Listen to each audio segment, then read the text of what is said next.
नमस्कार दोस्तों, स्वागत है आप सभी का एक बार और इस लेटेस्ट वीडियो में। तो आइए शुरू करते हैं।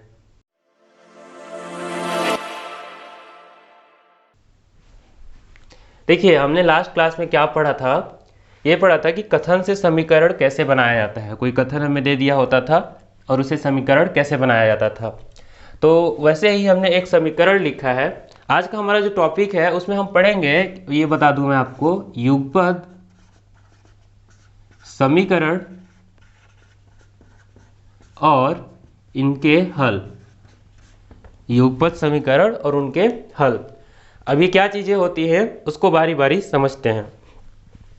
अगर कथनों से समीकरण बनाने की बात की जाए तो हम लोगों ने क्या पढ़ा है कि अगर ऐसा लिखा हो कि 10 रुपए में से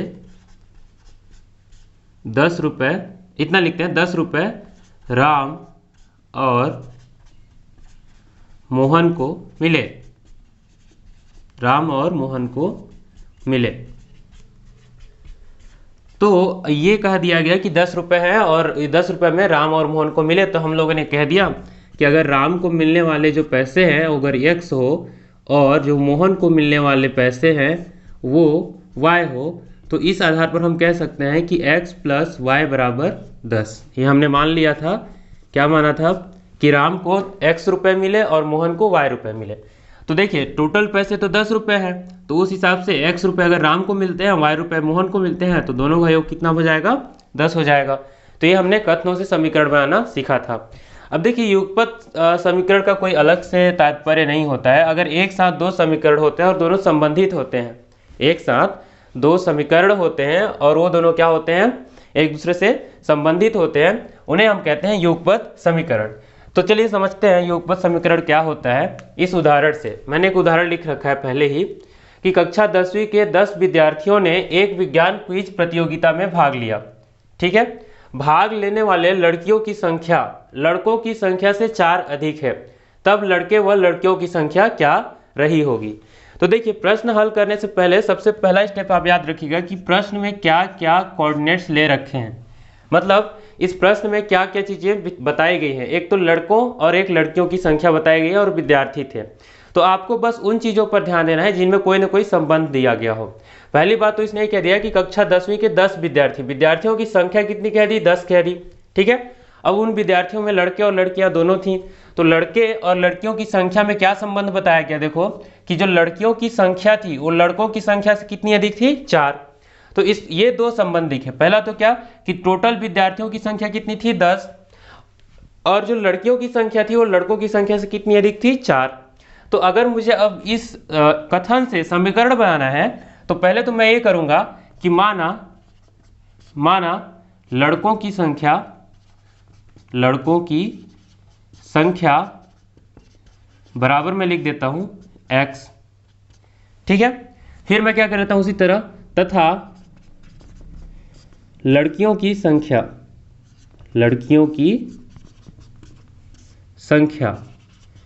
इसको हम मान लेते हैं y। अगर मैं इसको x और इसको y मान लिया हूं तो बताइए टोटल स्टूडेंट्स कितने हैं? टोटल स्टूडेंट्स कितने हैं? 10 हैं।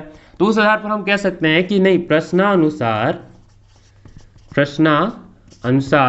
टोटल विद्यार्थी कितने हैं? 10। तो इसको हम लिख सकते हैं क्या? x प्लस वाई बराबर 10। या फिर अगर मैं इसको पक्षांतर कर दूं तो क्या लिख सकता हूं? y बराबर आपका हो जाएगा 10 माइनस x। कोई दिक्कत नहीं। कैसे? 10 तो अपनी जगह पे है, अगर मैं y को इधर लिख रहा हूं तो x को पक्षांतर करूंगा तो उधर चला जाएगा। क्लियर? अब उसी प्रकार अब यहाँ पे लिखेगा कि चूंकि ये लिखेगा कि लड़कियों की संख्या लड़कों की संख्या से 4 अधिक है, तो क्या लिखोगे आप? लड़कियों की संख्या, चूंकि लड़कियों की संख्या लड़कों की संख्या से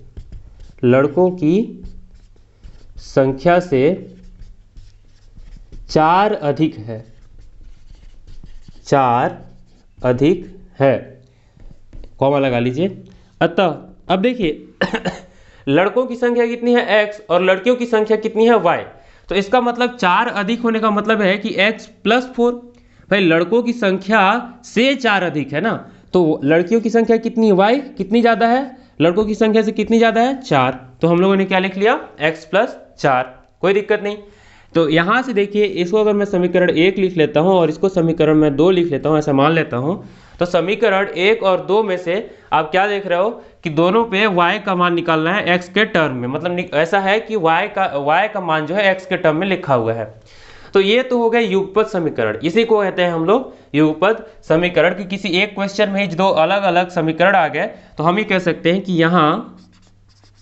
यहाँ समीकरण 1 व 2 क्या है, युगपत समीकरण है।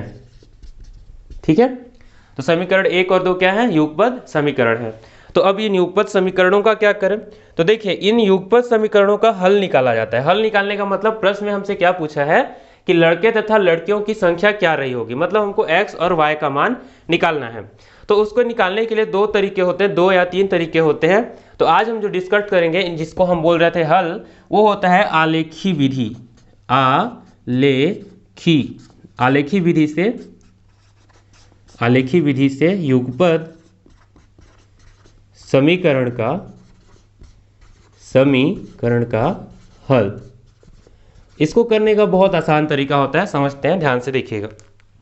देखिए हमारे पास जो इक्वेशन बन के आए होते हैं उनमें हम x के अलग अलग मान रखेंगे। हमारे पास जो समीकरण है उसमें हम x के अलग अलग मान रखेंगे और y के उससे x के अलग अलग मान रखने से y के मान निकलेंगे।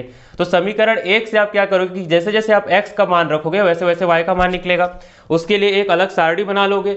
वैसे ही क्या करोगे कि दूसरे ही समीकरण में x बराबर कुछ मान रखोगे, अलग अलग मान 1 2 3 4 ऐसे कुछ रखोगे, इसके बाद y का मान आ जाएगा। तो ऐसे करके 2 समीकरण बनेंगे। तो हम क्या करते हैं, समीकरण 1 में x बराबर 1 2 3 4 5 ऐसे डैश डैश डैश रखने पर, तो अगर समीकरण 1 में ऐसे कुछ मान रखते हैं तो y के क्या क्या मान आएंगे उसको समझते हैं। तो देखिए अगर मैं इसमें 1 रख देता हूं तो जरा सोचिए कि y का वैल्यू क्या हो जाएगा, 10 - 1 कितना आ रहा है, 9। वैसे ही अगर मैं क्या कर देता हूं कि x का मान जो है वो 2 रख लेता हूं तो क्या हो जाएगा, ये 8 हो जाएगा। तो इस तरह से जैसे जैसे हम x के मान बढ़ाते जाएंगे, 1 2 3 4 ऐसे रखते जाएंगे, वैसे वैसे y के मान इस तरह से आते जाएंगे। यहाँ पे क्या आ रहा है, 9 आ रहा है, यहाँ पे 8 आ रहा है। तो उसका हम क्या कर लेते हैं, सारणी बना लेते हैं ऐसे करके कि हम x के मान रखते हैं तो y के क्या क्या मान आते हैं। ठीक है ना, चलिए देखते हैं। यहाँ पे मैं इस तरह का सारणी बना लेता हूँ, यहाँ लिख लेता हूँ x और यहाँ लिख लेता हूँ y, 1 2 3 4 ऐसे करके। देखिए x बराबर 1 2 3 4 5 और 6 तक चलो लिख लेते हैं। ठीक है, तो जैसे जैसे मैं x का मान रखूंगा 1 तो y का मान, देखिए x का मान 1 रखने पे y का मान कितना आया, 9 आ गया। वैसे ही x का मान अगर मैं 2 रख देता हूं तो y का मान जो है वो 8 आ जाएगा। अब आगे 3 रखने पे देखिए, अगर मैं यहाँ पे 3 रख देता हूं तो 10 - 3 कितना हो जाएगा, 7 हो जाएगा। वैसे ही 4 रख देता हूं तो 10 - 4 कितना हो जाएगा, 6 हो जाएगा। और 10 में से x का मान मैं 5 रख देता हूं तो फिर इसका मान जो है 5 हो जाएगा। और x का मान मैं 6 रख देता हूं तो 10 - 6 कितना हो जाएगा, 4 हो जाएगा। क्लियर है यहाँ तक। तो हमने क्या किया कि x के अलग अलग मान रखे और वैसे y के अलग अलग मान प्राप्त कर लिए। ये तो हमने समीकरण 1 में ऐसे मान प्राप्त कर लिए।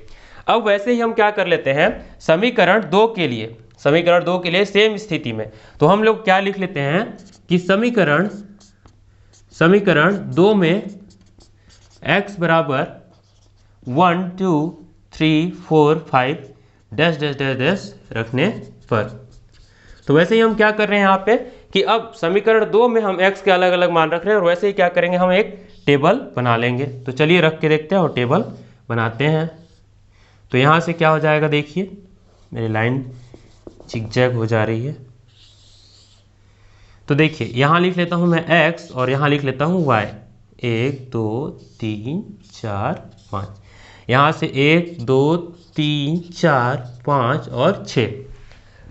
अब यहाँ देखिए मान रखते जाते हैं। देखिए यहाँ पे अगर x बराबर आप 1 रखते हो तो क्या हो जाएगा, 1 + 4 कितना आ रहा है आंसर, 5।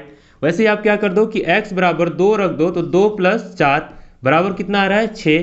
तो ऐसे करके मान बढ़ते जाएगा। तो चलिए अगर हम x बराबर 1 रखते हैं तो y का मान कितना आ रहा है, 5। तो चलिए यहाँ लिख लेते हैं हम 5 कि x बराबर 1 रखने पर y का मान कितना आ रहा है, 5 आ रहा है। दूसरा केस क्या कि x बराबर 2 रख लेते हैं तो y का मान कितना आ जाएगा, 4 और 2 6, 3 रखेंगे तो 4 3 7, 4 रखेंगे तो 4 और 4 8, ठीक है, 5 रखेंगे तो 4 और 5 9, और 6 रखेंगे तो 6 और 4 10। आप बोलेंगे कितना आगे तक बढ़ना है, तो जनरली आप 5 से 6 तक जा सकते हो, वहां तक में आपका वैल्यू आ जाना चाहिए। अगर वहां तक में भी नहीं आता है तो इसका मतलब उसका समीकरण का कोई भी हल नहीं है। आगे हम उसके बारे में डिस्कस करेंगे। तो यहाँ तक तो क्लियर हो गया कि हम लोगों ने क्या कर दिया कि समीकरण 1 और 2 से x के अलग अलग मान रखकर y के अलग अलग मान प्राप्त कर लिए, है ना। अब इसको आगे हल कैसे करते हैं, चलिए उसको देख लेते हैं। अब क्या करते हैं कि हमारे पास ये जो मान निकल के आए हुए हैं, इनके मान को हम एक ग्राफ में प्रदर्शित करेंगे, आरेख में प्रदर्शित करेंगे और उसके बाद हल करेंगे। तो आइए देखते हैं कि इसको किस तरह से हल किया जाता है। तो सबसे पहले हम एक ग्राफ खींच लेते हैं। चलिए ग्राफ खींच लेते हैं।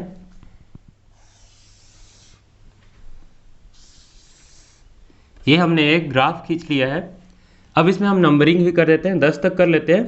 देखिए नंबरिंग किस हिसाब से करना चाहिए कि आपने जो मान निकाले हैं अधिकतम मान कितने आए हुए हैं उस आधार पे ले सकते हो, बहुत लंबा लेने की आवश्यकता नहीं है। तो चलिए मैं नंबरिंग कर लेता हूँ 3 4 5 6 7 8 9 और 10।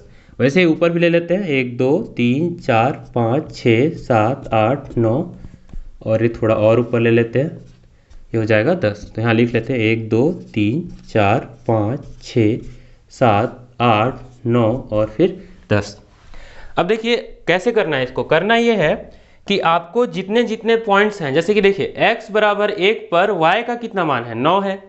तो x बराबर आपको पता ही होगा कि ये जो कोऑर्डिनेट होता है वो x होता है और ये जो कोऑर्डिनेट होता है वो y होता है। मतलब ये जो दिशा होती है, ये अक्ष होता है वो x अक्ष होता है, ये y अक्ष होता है। और यहाँ क्या होता है आपका मूल बिंदु होता है, ओरिजिन होता है, ठीक है ना। ओरिजिन पे क्या होता है बिंदु 0 और 0, x के लिए भी और y के लिए भी, है ना। तो अब देखिए x बराबर 1, तो अगर x की दिशा में 1 देखें तो कहाँ है वो, यहाँ है। फिर x बराबर 1 पर y बराबर 9 है, तो x बराबर 1 y बराबर 9 जहां पर मिलेंगे, x बराबर 1 y बराबर 9 जहां पर मिलेंगे वहां मार्क कर लीजिए, ऐसे बिंदी बना लीजिए। वैसे ही आगे बढ़िए, वैसे ही आगे बढ़ेंगे आप तो क्या देखेंगे कि पहले हम समीकरण 1 के लिए देख रहे हैं, इस आरडी के लिए भी देखेंगे उसी ग्राफ में, लेकिन पहले इसके लिए देख रहे हैं, है ना। तो अब 2 बराबर 8 मतलब समीकरण x बराबर 2 के लिए y का जो मान है वो 8 है। तो यहाँ 2 और 8, तो देखते हैं 2 और 8 कहाँ मिल रहा है आपका, लगभग यहाँ पे मिल रहा है ना। वैसे ही आप देख रहे हो 3 7, तो 3 और फिर 7 कुछ थोड़ा ऊपर है, तो ये आपका कुछ यहाँ आ जाएगा, बिल्कुल यहाँ आ जाएगा, ठीक है। फिर क्या है 4 और 6, तो 4 और 6, तो 4 और 6 कुछ यहाँ पे आएगा, है ना। वैसे ही क्या हो रहा है 5 और 5, तो 5 और 5 आपका लगभग आ जाएगा यहाँ पे आ जाएगा, है ना। वैसे ही देखिए 6 और 4, तो इसका 6 और इसका 4, तो इसका 4 और इसका 6 कुछ इस तरह से बिंदी बन गए। अब क्या है कि ये जो बिंदी हैं उनको आपको मिला देना है, तो चलिए मिला देते हैं। मिलाने से क्या होगा कि आपको एक रेखा मिल जाएगी। किस तरह की रेखा, आइए देखते हैं। तो रेखा आपको मिलेगी कुछ इस तरीके की,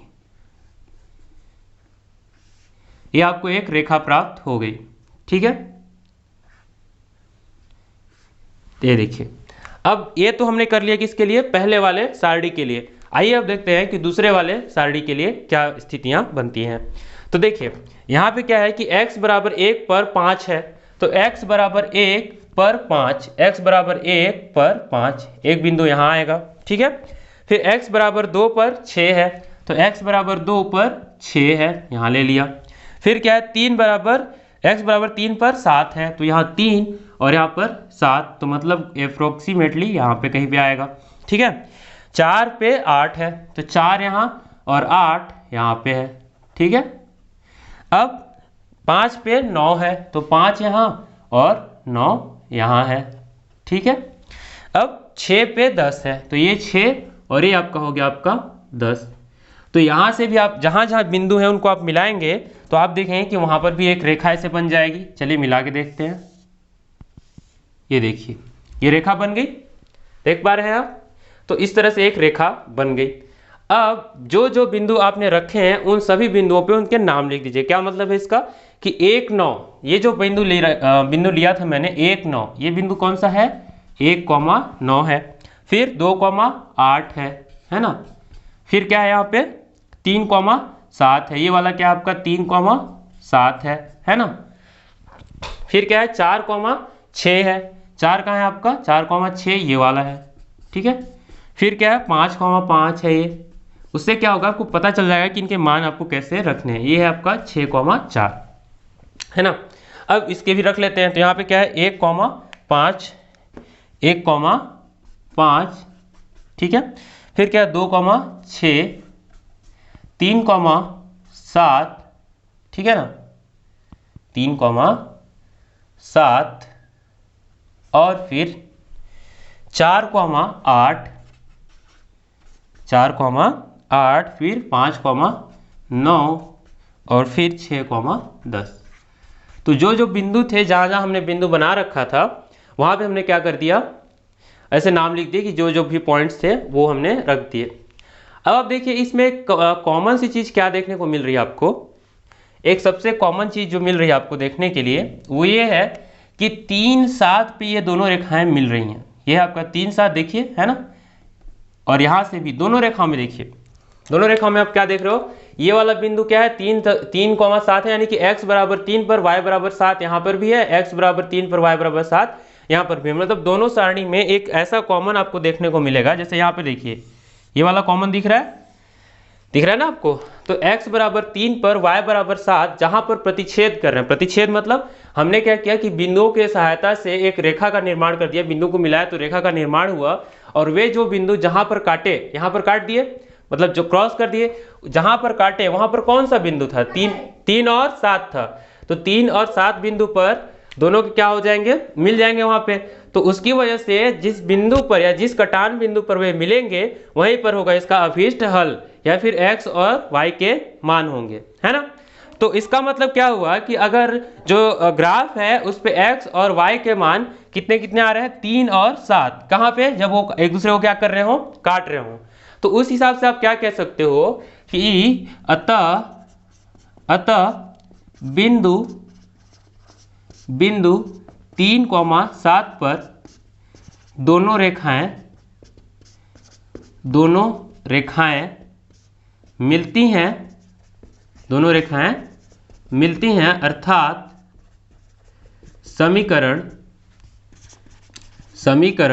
1 व 2 का हल कितना हो जाएगा 3,7 होगा, ठीक है। अब हल होने का क्या मतलब है कि x का मान कितना आ जाएगा 3 और y का मान कितना हो जाएगा 7। अब यहां से हम बोल सकते हैं इसलिए, या फिर ऐसा लिख लो आप, इस अतः को छोड़ दो, यहां पे चूके लगा दो। तो यहां से लिख दो आप कि अतः x बराबर 3 तथा y बराबर 7, ठीक है। यहां से आप x और y के मान निकाल लिए। तो इसका मतलब क्या हुआ कि आपने x और y क्या मान रखा था, x मान रखा था आपने लड़कों की संख्या, y मान रखी थी आपने लड़कियों की संख्या। तो हम यहां से क्या कह सकते हैं कि अर्थात लड़कों की जो संख्या होगी, लड़कों की संख्या कितनी हो जाएगी यहां से 3 तथा लड़कियों की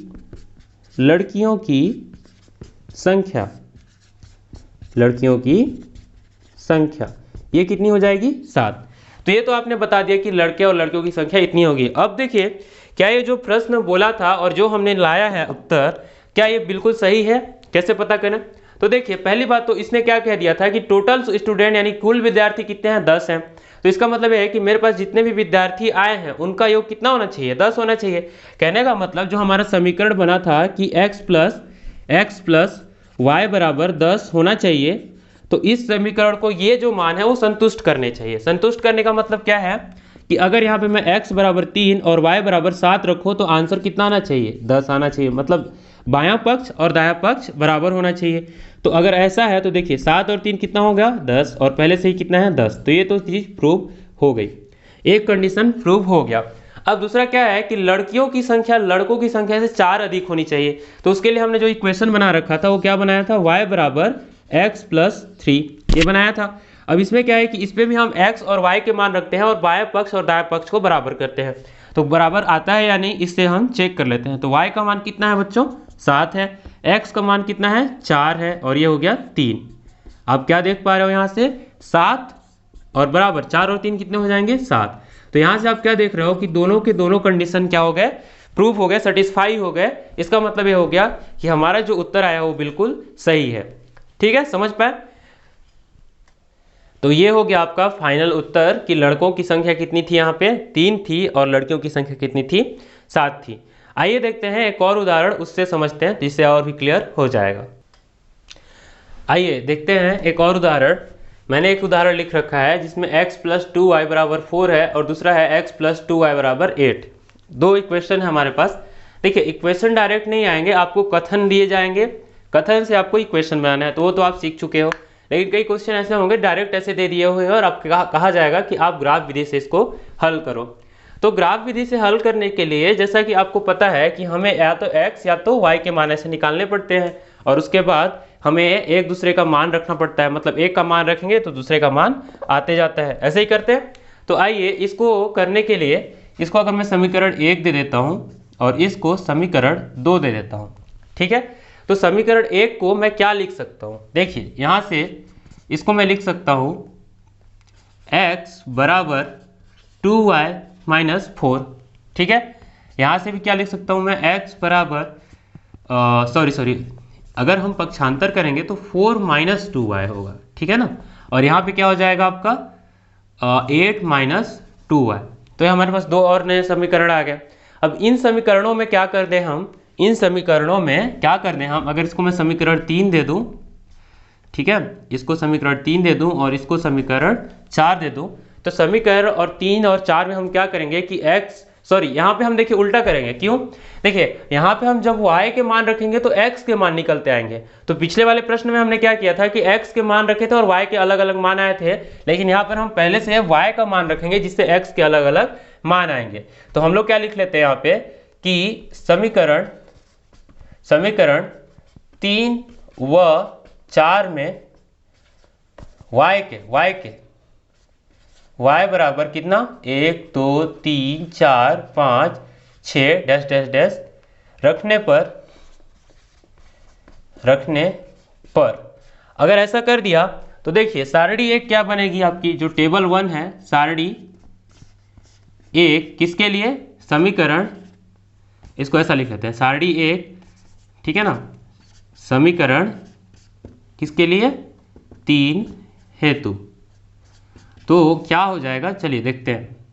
यहाँ पे मैं एक टेबल बना लेता हूँ ऐसे, ठीक है, 1 2 3 4 5 और 1 6, और यहाँ से x ले लेंगे, यहाँ से y ले लेंगे, ठीक है।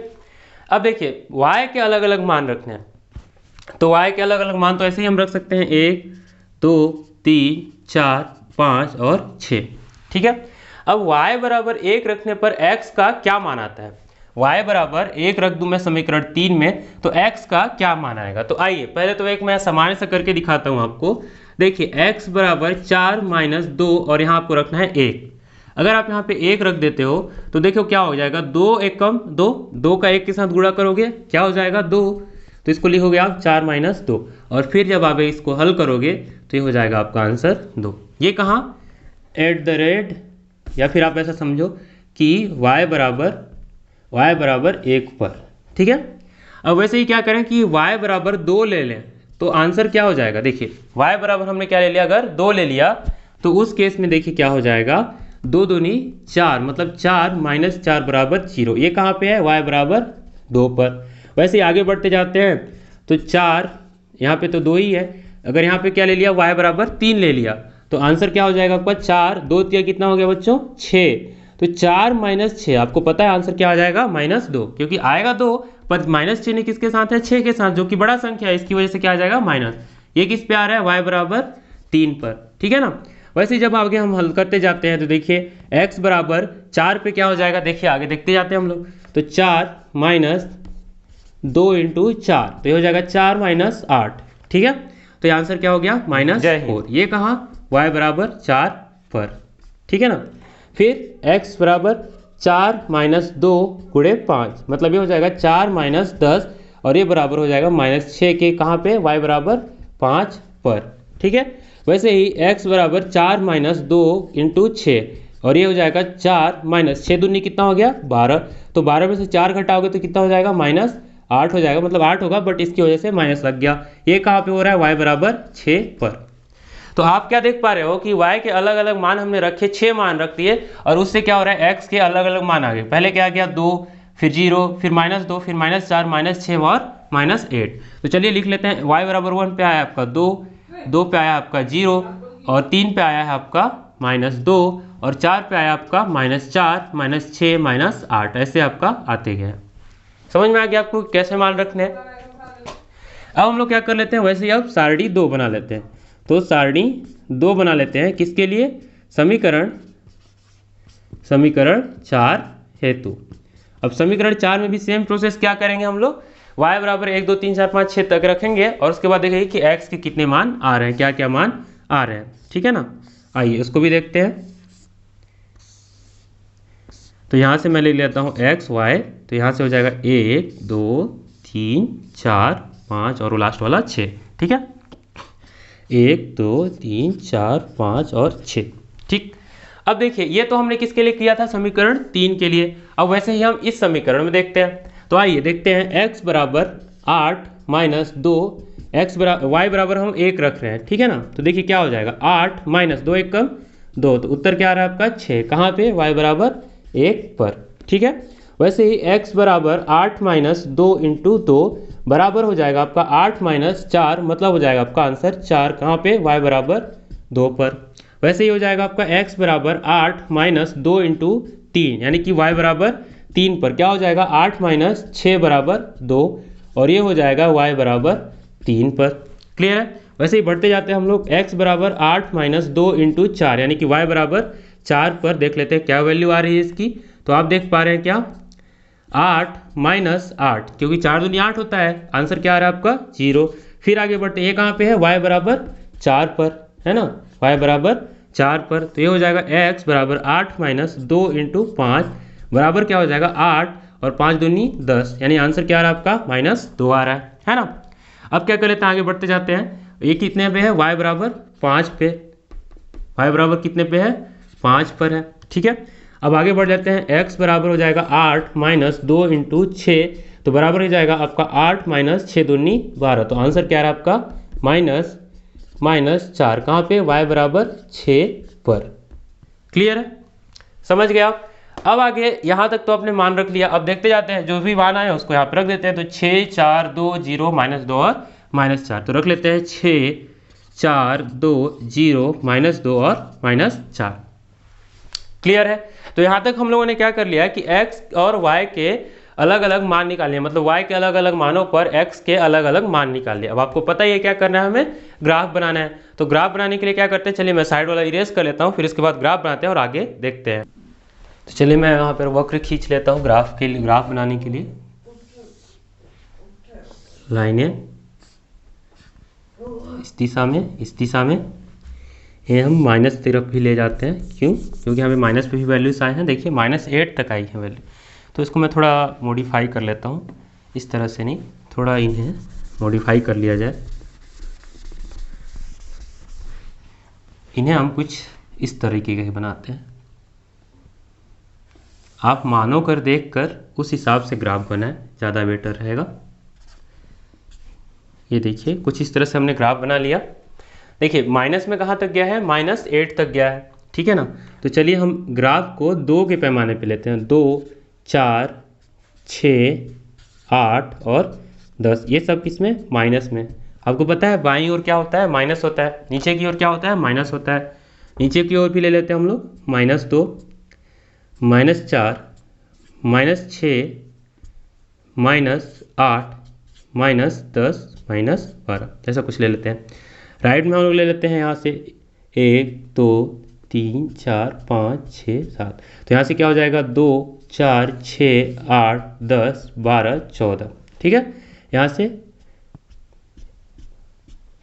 हो जाएगा आपका 2 4 6 8 10 और 12। हमने ये 2 के पैमाने पे लिया, 1 2 से गिनती स्टार्ट नहीं की है, हालांकि करनी चाहिए बट हमने की नहीं है। उसके लिए देखिए हमें ज़रूरत क्यों है, किसकी है, y की है। y पे हमें क्या आना चाहिए, 1 2 3 4 5 6 ऐसे आना चाहिए।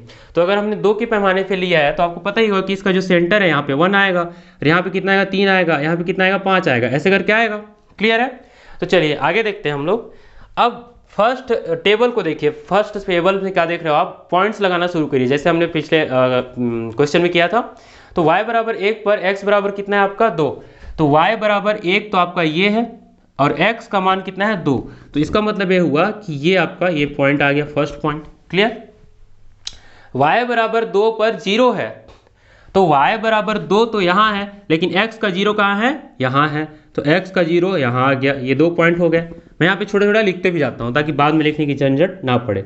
ये आपका 2 है कितना, y बराबर 1 पर, ये आपका कितना है 0 है कितना, y बराबर 2 पे।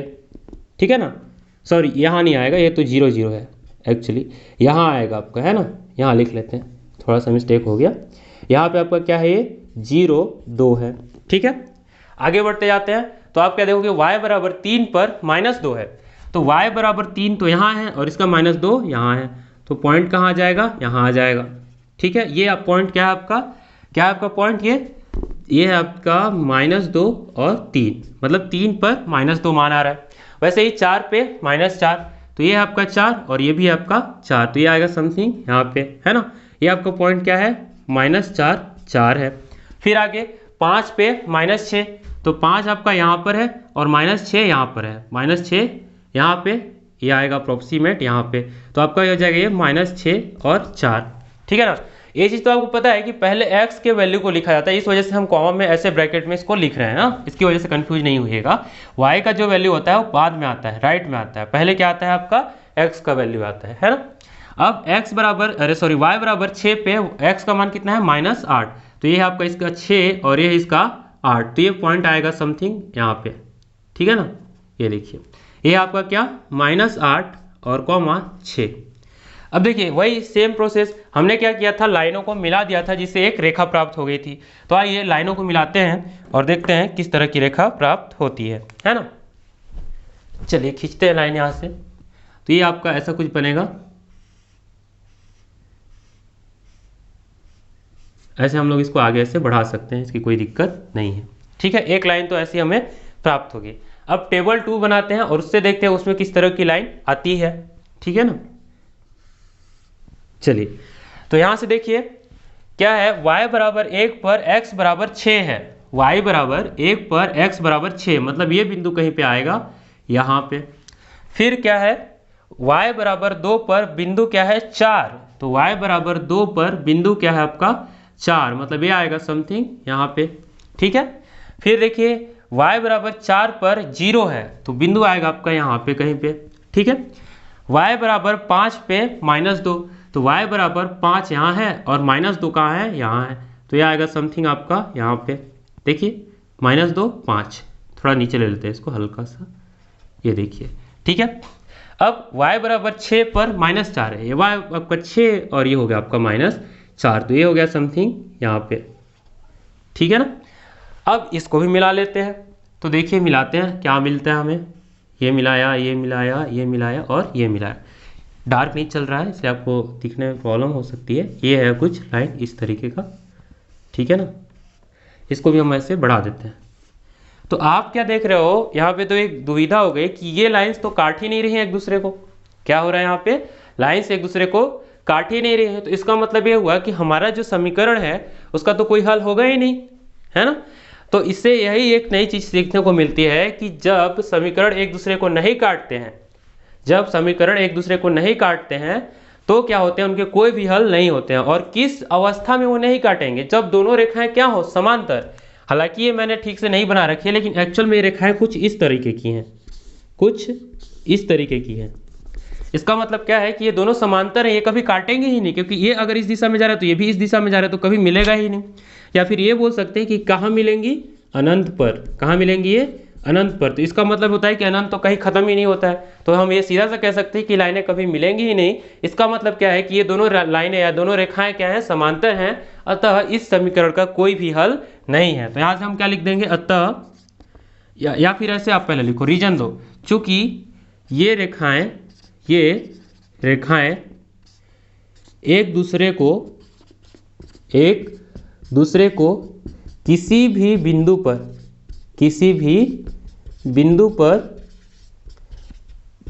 बिंदु पर प्रतिच्छेद नहीं कर रही हैं, अर्थात, या फिर पहले इसको रीजन दे दो आप कि नहीं कर रही हैं तो क्या इसके कोई भी हल प्राप्त नहीं होंगे। अब अतः ये रेखाएं कैसी हैं, समांतर। ये रेखाएं कैसी हैं, समांतर है। अतः ये रेखाएं समांतर हैं। देखिए हमने इतना सब कुछ करने के बाद, ग्राफ बनाने के बाद हमने ये कहा कि ये रेखाएं कैसी हैं, समांतर है। लेकिन अगर आपको शॉर्टकट में समझना हुआ तो कैसे करोगे आप, तो देखिए उसका एक बहुत बेसिक तरीका होता है कि आपके जो x और y के गुणांक जो हैं वो अगर समान है, बाकी अचर संख्या कुछ भी हो, यहाँ 4, 8, 10, 12, 20 कुछ भी हो, लेकिन अगर x और y के गुणांक समान है, गुणांक से मतलब ये है, ये यहाँ पे 2 है, यहाँ पे भी 2 है, यहाँ पे कुछ नहीं मतलब 1 है, यहाँ पे कुछ नहीं मतलब 1 है, तो इसका मतलब ये हुआ कि आप डायरेक्ट समीकरण देख के बता सकते हो कि इस समीकरण का कोई हल होगा अथवा नहीं होगा। कैसे, इनके गुणांकों की तुलना करोगे, देखोगे क्या इनके गुणांक समान है, दोनों समीकरणों के क्या गुणांक समान है, तो आप देखोगे हाँ समान है, इसका मतलब रेखाएं समांतर है और कभी एक दूसरे को नहीं काटेंगे, इसका मतलब कोई भी हल नहीं होगा। क्लियर है। नेक्स्ट क्लास में हम इसके और भी विधियों के बारे में पढ़ेंगे कि कौन कौन सी विधि से और इसे हल किया जाता है। तो ग्राफ ही विधि था, डायरेक्टली हम देख कर बताएंगे और अन्य विधियों का वर्णन करेंगे। तब तक के लिए जय हिंद।